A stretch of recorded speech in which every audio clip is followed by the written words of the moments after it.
Okay, shall we start now?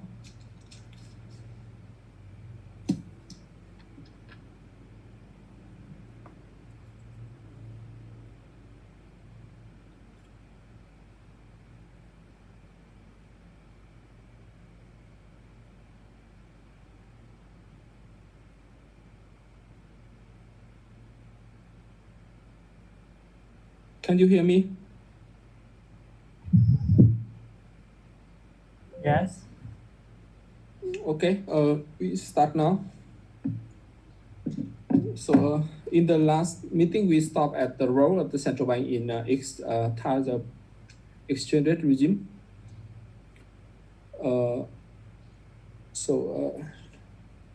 First, for the fixed exchange rate regime, the central bank is forced to buy or sell the foreign currency from its foreign exchange reserves to stabilize the exchange rate or maintain the exchange rate within the narrow band.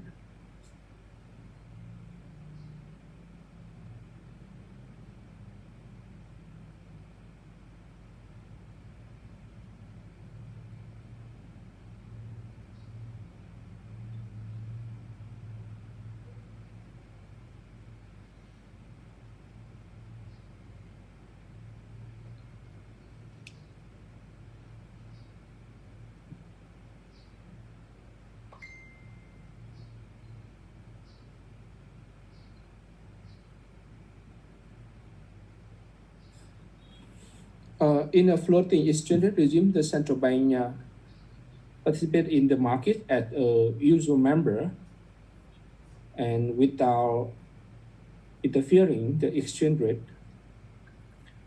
And the third type regime is the managed floating exchange rate regime. In this type regime, it's a combination of the fixed and the floating exchange rate regime. And in this type regime, the central bank actively intervenes to mitigate the wide fluctuation of the exchange rate.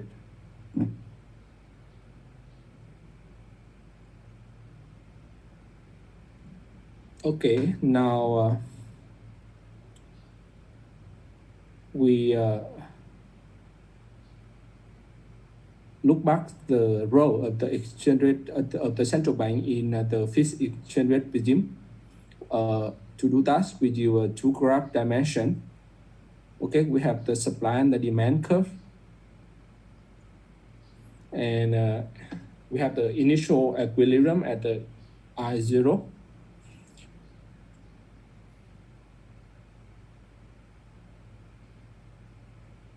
Okay, so in the first scenario, if we assume that something happened on the markets and increase the demand for the USD, and that shift the demand curve to the right. Okay, and as a result, we have the new equilibrium. And at this equilibrium, we can see that an increase in both the exchange rate and the quantity of the USD transaction.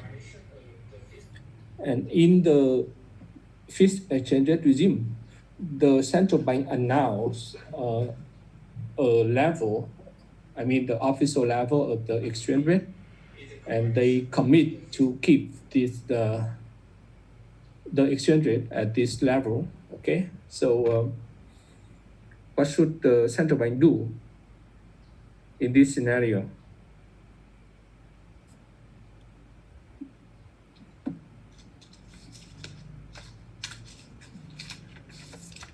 Okay, in the last meeting, we already mentioned that, right? But now we try to reinforce this knowledge. Linh Dương, please. In this case, when the exchange rate increases, the central bank need to reduce this rate by selling the USD. Okay, so the central bank will use the foreign reserve to sell the USD to the market, right? So by doing that, the central bank will shape what kind of curve? The supply will increase, so that the supply curve will shift right. Okay. When the central bank sell the foreign the USD to the market, so it shift the supply curve to the right? And we have this. And at the new equilibrium, we can see that the exchange rate decrease is decreased back to the initial level. So in here we denote the CR. CR here stand for the central rate. CR so with subscript CR, central rate. And when the central bank sells the USD to the market, it shifts the supply curve to the right. And we have a new equilibrium. And at this equilibrium, we can see that the exchange rate come back to the initial level. Meanwhile, the quantity of USD transact in the market increase further, right? Increase further. So we have from Q0 to the Q star, if it corresponds to the E star, and then it increase up to the Q1. So that's the way the central bank do to maintain the central rate.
Okay, we move to the second scenario when there is an increase in the supply of the USD. So when something happens in the market, like there's an increase in the export volume, or when we receive an increase in the flows, the inflow of the foreign capital. So that's raise the supply of the USD, and as a result, it shift the supply curve to the right. And we on this graph we can see that the initial equilibrium at the I0 with the ECR, the central rate, the central exchange rate with the Q0. And when the supply of the USD increase, it shift the supply curve to the right to as the IN. And as a consequence, it reduce the exchange rate. Meanwhile, it's increase the quantity, right?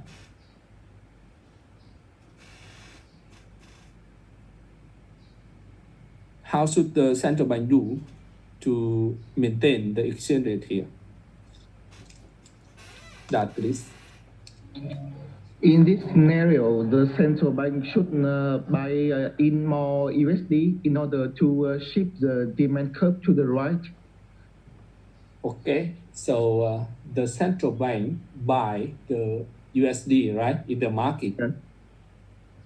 In other words, the central bank will increase the foreign reserve.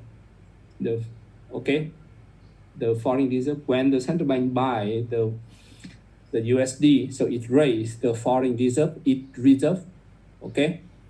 And when the central bank doing so, what happened to the market?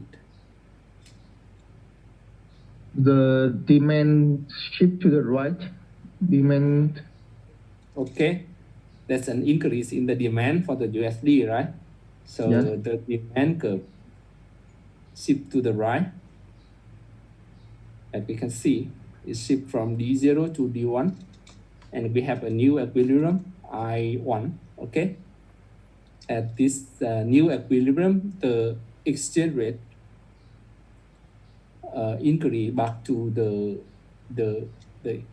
initial level, right? And there's an increase in the quantity of the USD transacted in the market. Okay, so this just summarize what we have experienced so far.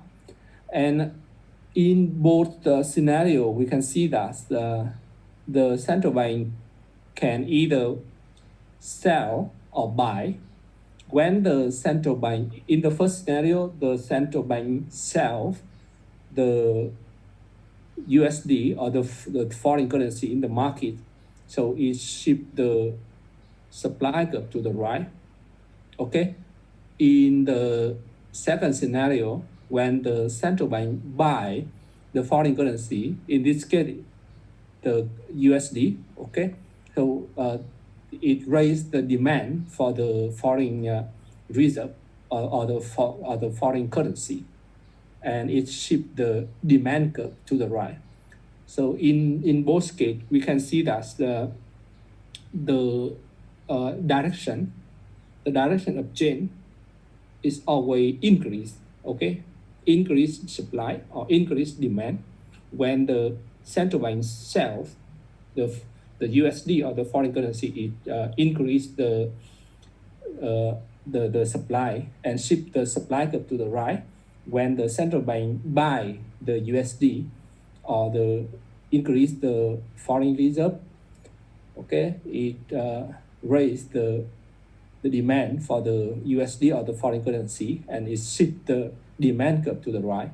So in both cases, it shift either the supply and the demand to the right. And please remember this point. The central bank cannot reduce, okay? Cannot reduce the demand or supply. It's only increase the demand or increase the supply by buying and or selling.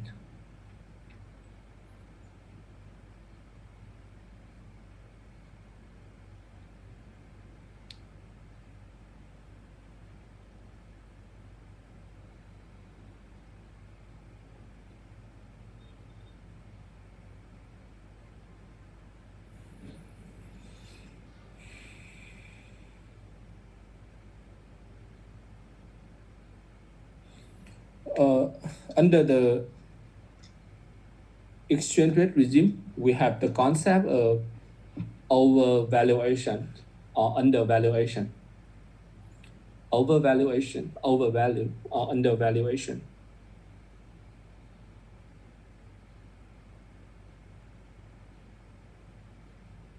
When we observe that the central rate is less than the equilibrium rate, so the central rate we denote at the ECR, CR for the central rate, be it the rate set by the central bank. Meanwhile, the EM, E with subscript M stand for market, or the intersection between the supply and the demand curve. if ECR is less than EM, so we can say that the domestic currency is overvalued. And the foreign currency is undervalued. By contrast, when ECR is greater than EM, we can say that the domestic currency is undervalued and foreign currency is overvalued.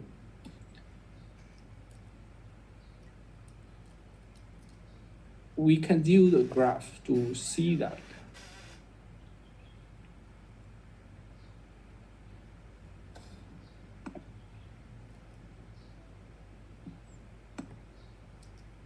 Okay, we use the two-dimensional graph. The Q E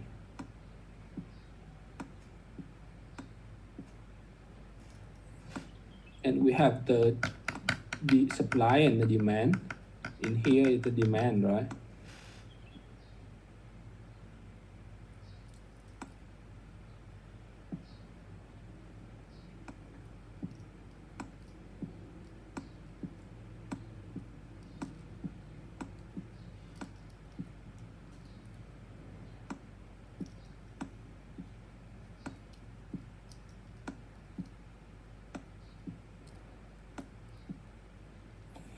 Okay, on the graph we show the intersection between the supply and the demand, and the intersection determines the equilibrium of the market. So in here we denote EM,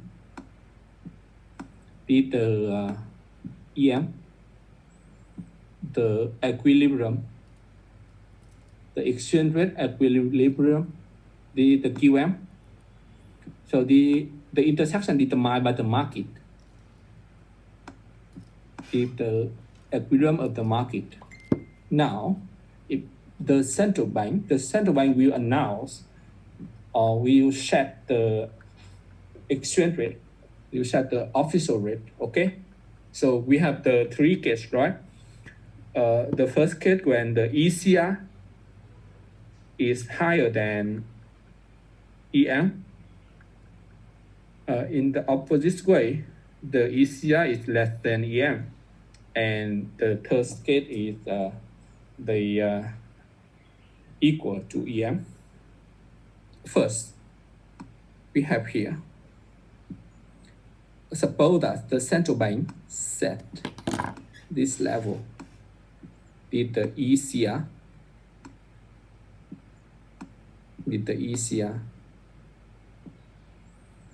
Okay, if the central bank set the ECR is higher than EM, how should we explain this scenario? What we can say in this graph.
Okay, in the first case, when the central bank set the official rate that is higher than the market rate, So what we can conclude from this case?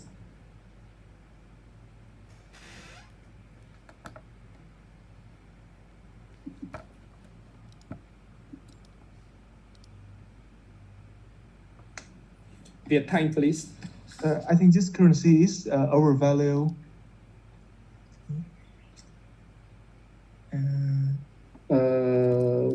Which currency is overvalued? Wait.